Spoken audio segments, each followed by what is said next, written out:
নমস্কার, জয়ার জগৎ সংসারে সকলকে স্বাগত জানাচ্ছি এবং আজকে পর্বে আমি কাঁঠালের বা এঁচোড়ের কোপ্তা রেসিপিটি শেয়ার করছি। প্রথমে এঁচোড়টি সেদ্ধ করে রাখলাম আর আমি দুটো পেঁয়াজ এভাবে কুচিয়ে রেখে দিলাম। প্রথমে এঁচোড়ের কোপ্তা এইভাবে বানিয়ে ভাত বা রুটির সাথে খেয়ে দেখবেন, অবশ্যই ভালো লাগবে। পেঁয়াজ কাটা হয়ে গেলে আমি রসুনগুলো এভাবে কুচি কুচি করে কেটে নেব। ধনে পাতা কুচিয়ে কেটে নেব, বাটিতে করে রেখে দেবো। আমি দুটো টমেটো নিয়েছি, সেটাও আমি কেটে নিলাম। সমস্ত সবজিগুলো আগে রেডি করে রাখলে এই রান্নাটা করতে খুব সহজ হবে। এরপরে দুটো কাঁচা লঙ্কা বা পরিমাণ মতো যে যেমন ঝাল খান কাঁচা লঙ্কা কেটে নিলাম। আর আমি একটুখানি আদা কেটে রাখলাম, ওটা বাটবো বলে। এঁচোড়গুলো সেদ্ধ হয়েছে, হাতে দিয়ে ভালো করে এভাবে মেখে নিলাম। খুব সুন্দর মাখা হয়ে গেছে দেখুন। একটু নরম হলে মাখা হবে। ওপর থেকে আমি বড় চামচে 2 চামচ বেসন এর মধ্যে দিয়ে দিলাম। পরিমাণ মতো লবণ দিলাম, একটু হলুদ দিলাম, কাশ্মীরি লাল লঙ্কার পাউডার দিলাম আর কালো জিরে দিলাম। কুচিয়ে রাখা পেঁয়াজ কিছুটা দিয়ে দিলাম, সামান্য একটু তুলে রেখে দিলাম। কাঁচা লঙ্কা দিয়ে দিলাম। এরপরে ভালো করে এইভাবে মেখে নিলাম হাতে করে। খুব সুন্দর মাখা হয়ে গেলে ধনে পাতাটাও দিয়ে দিলাম। বেশ ভালো করে এইভাবে মেখে নেওয়া হলো। তারপরে বেশ গোল গোল এইরকম বলের মতো আকৃতি করে রেখে দিলাম। আর এদিকে ফ্রাই প্যানে সর্ষের তেল একটু বেশি করে তেল দিতে হবে।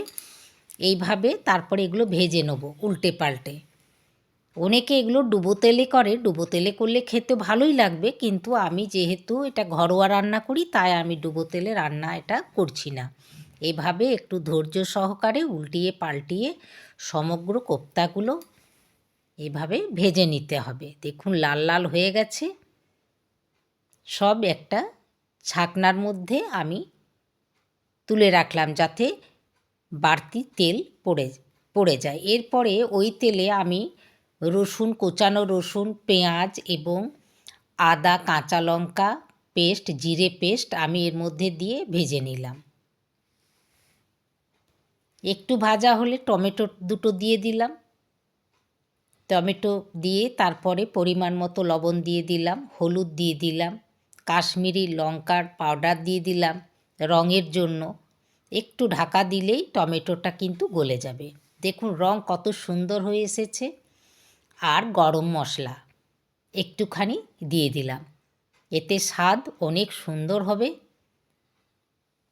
এরপরে ভাজা হয়ে গেলে একটু জল দিয়ে দিলাম। একটু ফুটে উঠলে ছেঁকে রাখা কোপ্তাগুলো এইভাবে দিয়ে একটু নাড়াচাড়া করে দিলাম। প্রায় হয়ে গেল এঁচোড়ের কোপ্তা।